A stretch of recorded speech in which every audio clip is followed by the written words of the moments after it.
রেললাইনের পাশে দুমড়ে মুচড়ে পড়ে আছে বালু ভর্তি ট্রাক। চলন্ত ট্রেনের সঙ্গে ধাক্কা লেগে এই দশা। রোববার সকালে চট্টগ্রামের মিরসরাইয়ের রেল ক্রসিং পার হওয়ার সময় বালু ভর্তি একটি ট্রাক হঠাৎ বিকল হয়ে যায়। এই সময় চট্টগ্রাম থেকে সিলেটগামী পাহাড়িকা এক্সপ্রেস ট্রাকটিকে ধাক্কা দেয়। এতে ট্রাকটি দুমড়ে মুচড়ে লাইনের পাশে ছিটকে পড়ে। ঘটনার পর বন্ধ রয়েছে ঢাকার সঙ্গে চট্টগ্রামের একপাশে ট্রেন চলাচল।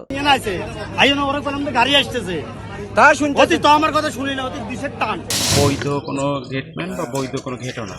তো এখানে আমাদের সতর্কীকরণ বোর্ড আছে, যেটা না দেখি এই ট্রাক ড্রাইভার গাড়ি চালাইছে। এর আগে ভোরে খুলনা থেকে পার্বতীপুরগামী মালবাহী ট্রেন লাইনচ্যুত হয় ঝিনাইদহের কোটচাঁদপুরের সাফারদারপুর রেল স্টেশন এলাকায়। এতে বন্ধ হয়ে যায় খুলনার সঙ্গে রাজশাহী সহ উত্তরবঙ্গের ট্রেন চলাচল। খবর পেয়ে খুলনা থেকে উদ্ধারকারী ট্রেন ঘটনাস্থলে গিয়ে উদ্ধার তৎপরতা চালায়। খুব বেশি সময় মনে হয় লাগবে না, একটা ভিডিও উঠছে আর কি লাইনে, আর দুইটা ভিডিও আছে। এটা ওঠার পরে মেন লাইনটা ঠিক করলে গাড়ি চলাচল স্বাভাবিক হবে।